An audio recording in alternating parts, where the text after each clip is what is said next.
Oleh karena itu, saya ingin mengajak antum semua untuk merenung. Ketika kita berbicara Yesus itu Nabi atau Tuhan, apa yang menjadi parameter kita? Siapa yang paling punya otoritas membicarakan tokoh ini, Tuhan atau Nabi? Menurut hemat saya, yang paling punya otoritas bukan pribadi-pribadi, bukan manusia, bukan pendeta, bukan ustadz, tetapi yang paling punya otoritas membicarakan tokoh ini mestinya adalah sumber agama itu sendiri, yaitu Alkitab atau Al-Quran. Betul tidak?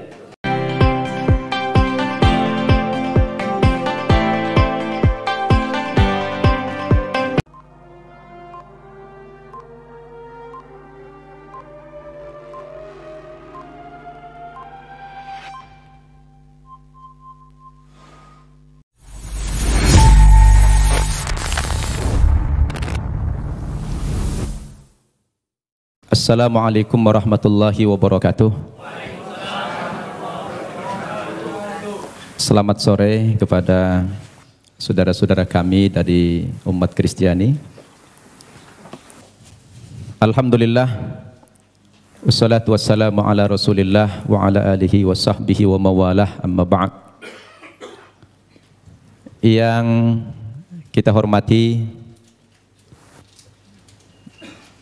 saudara kita, pembicara dari umat Kristiani, Bapak Pendeta Luga Tambunan, dan juga Bapak Pendeta Johannes Tampu Bolon.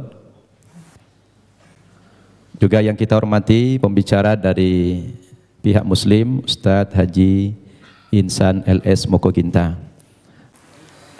Sebetulnya kepada saudaraku umat Kristiani, ketika kita bicara Yesus dalam bahasa Alkitab, Isa dalam bahasa Al-Quran, itu hanya perbedaan bahasa saja. Kedudukan Nabi Isa atau Yesus dalam Islam itu sangat terhormat, sangat mulia sekali. Bahkan kami bukan sekedar menghormati atau memuliakan Nabi Isa, tetapi Nabi Isa itu menjadi salah satu rukun iman kami, yang kami tidak sah menjadi seorang muslim apabila mengingkari kerasulan Nabi Isa itu.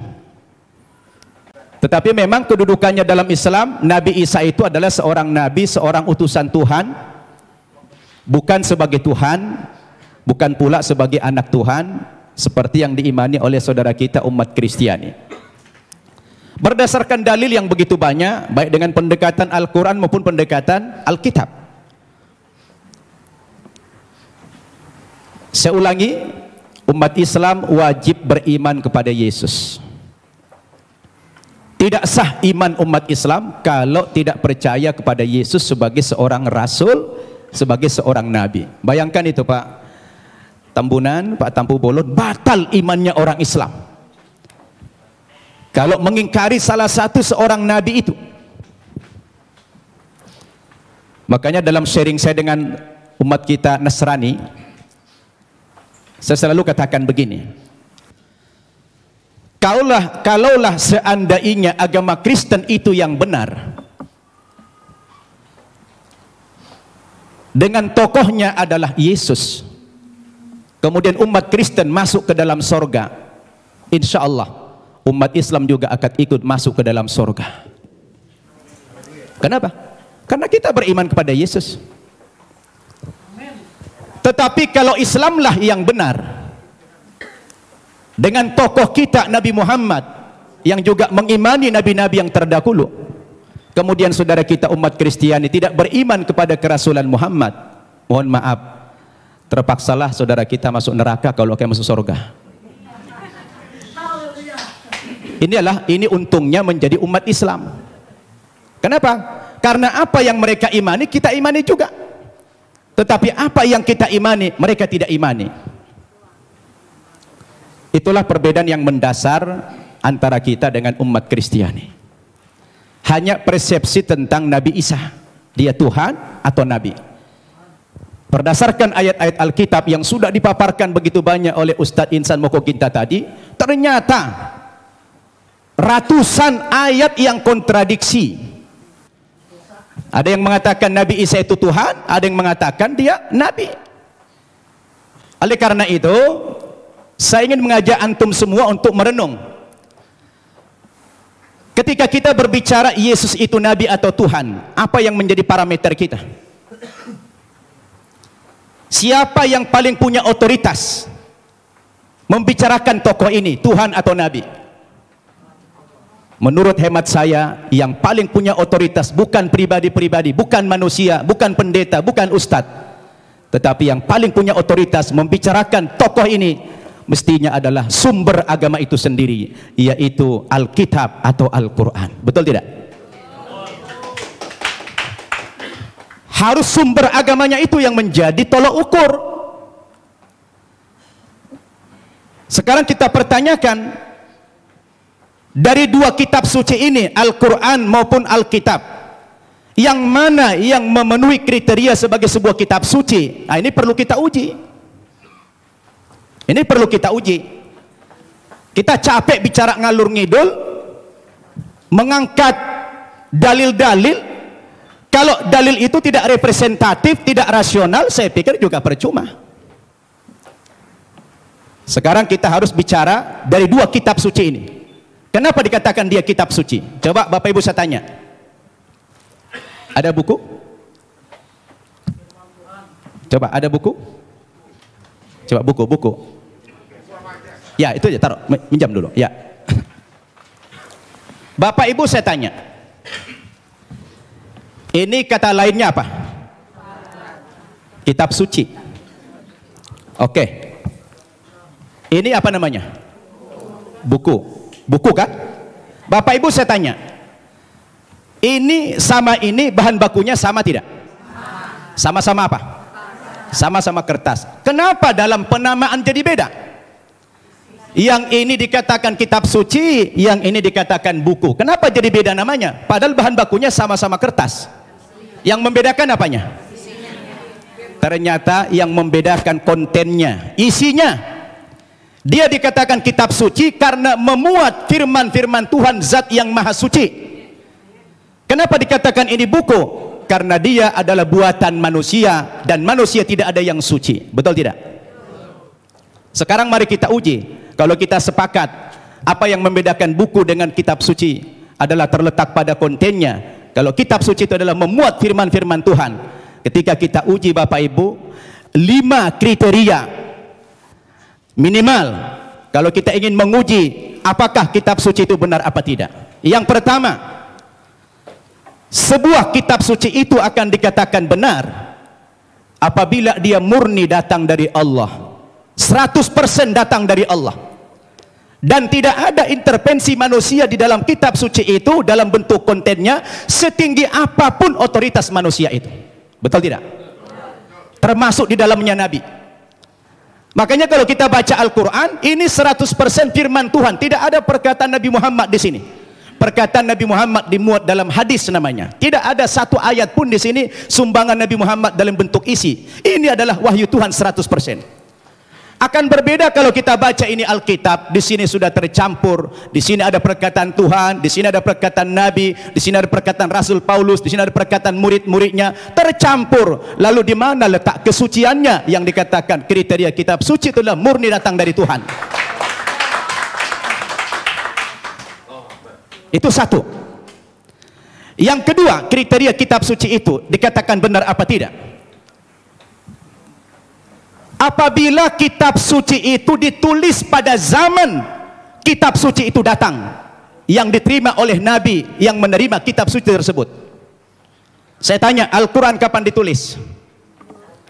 Ketika Nabi Muhammad masih hidup. Dia suruh sahabat menulis Al-Quran. Karena dia tidak bisa membaca, tidak tahu menulis, dia minta bantuan sahabat. Sahabat menulis. Dan dia hidup sezaman dengan Nabi.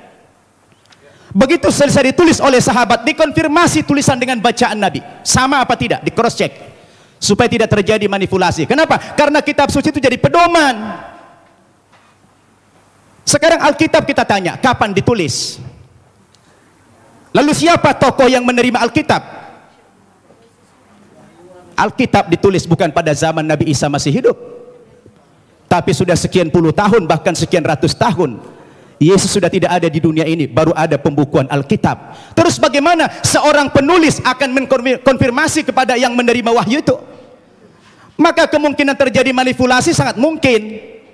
Sebab yang namanya wahyu itu haruslah dari Tuhan, tidak boleh dari rekayasa atau karangan manusia. Betul tidak?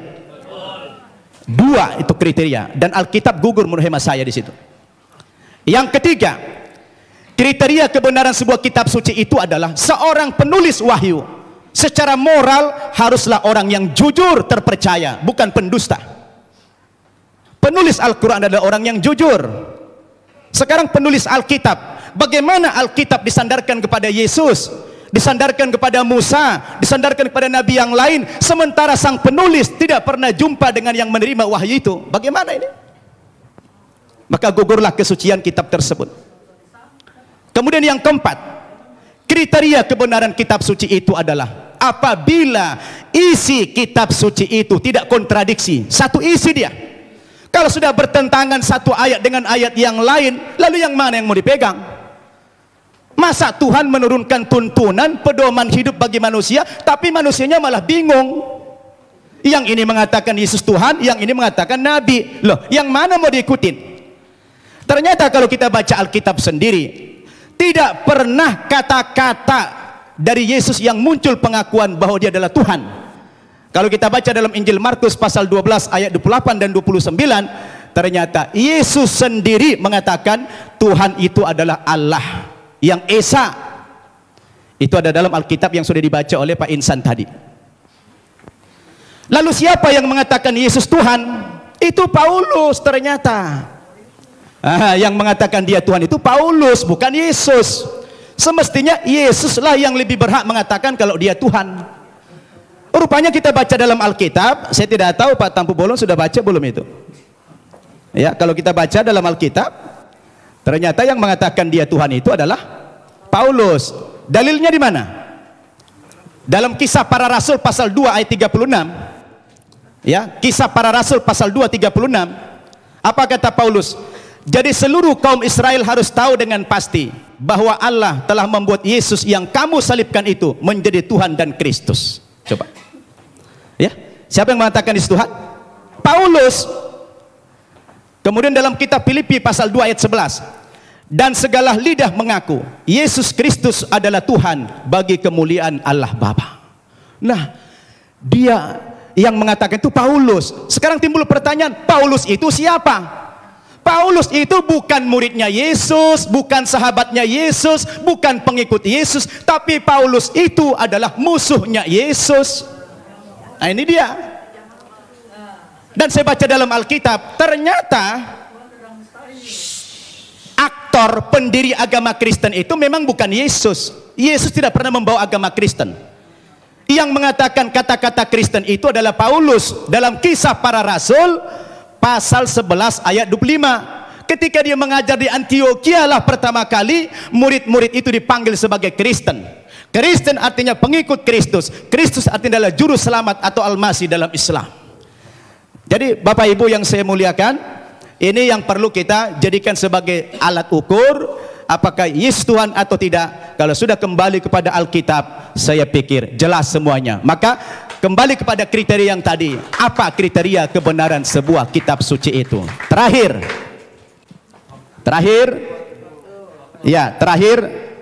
kalau saya baca dalam Alkitab, ada beberapa alasan-alasan yang mengatakan dalam iman Kristiani dikatakan dia Tuhan. Yang pertama, rupanya karena Yesus itu lahir tidak punya bapak.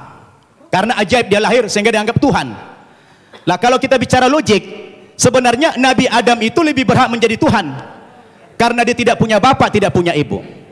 Yang kedua, dikatakan Nabi Isa atau Yesus itu pernah menghidupkan orang mati, lalu dikatakan Tuhan. Tapi saya baca dalam 1 Raja-Raja pasal 17 ayat 20 sampai 22, rupanya bukan Yesus satu-satunya yang pernah menghidupkan orang mati. Ada nabi yang lain namanya Elia. Elia juga pernah menghidupkan orang mati. Lalu kenapa Elia tidak dipanggil Tuhan? Nah, ini menjadi pertanyaan yang menarik sekali. Sayang sudah dekat, saya sudah habis waktunya. Jadi terima kasih Bapak Ibu. Mudah-mudahan dialog kita terus berkembang. Wassalamualaikum warahmatullahi wabarakatuh.